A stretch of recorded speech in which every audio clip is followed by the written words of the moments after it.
Glory to Jesus Christ. The flyer that's going around is on both sides. It's a little advertisement for both of my radio programs. I have a radio program that is called Light of the East, based on Orientale Lumen, which talks about the Eastern churches. And I also have another program, which is an internet program on CatholicRadioInternational.com, which deals with the contemporary issues, taking basically the liturgical worldview to the hot-button issues of today. Most of the images you'll see today come from my own church, and in fact, this icon here is one of the favorites among the young boys in our church. They love the St. George, especially right in here. They always ask me, "Except you forgot the blood, Father."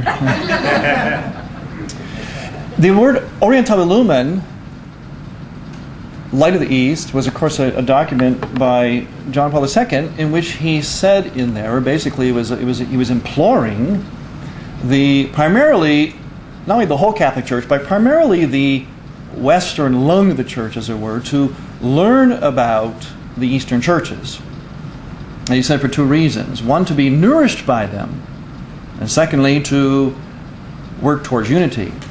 To be nourished by them by their gifts.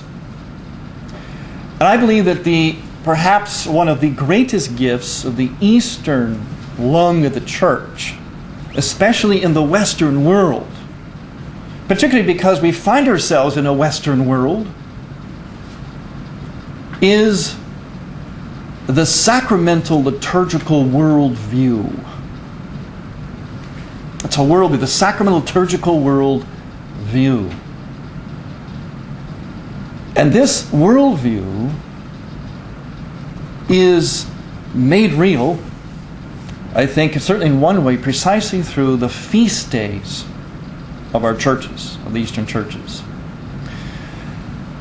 I believe that the sacramental liturgical worldview that the East brings to the Western world, to Western civilization, is a view that is going to help us to touch God. It's mystical. And I believe that it brings, especially via the feast days, 8 things in particular, that are needed or are missing or de-emphasized or lost today in our culture. I believe that the Eastern liturgical sacramental worldview, through the feast days, provides those things. And those 8 things are this. First of all, the idea of participation in mystery.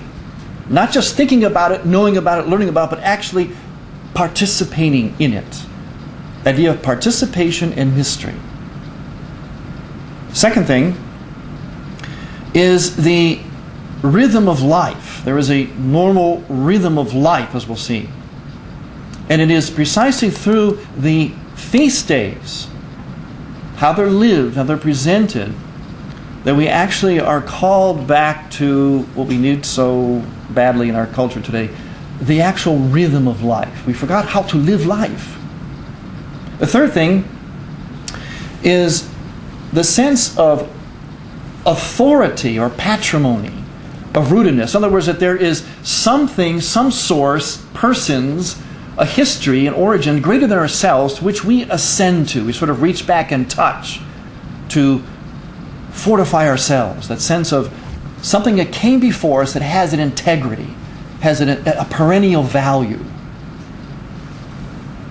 Number 4, a theological anthropology. In other words, what does it really mean to be human?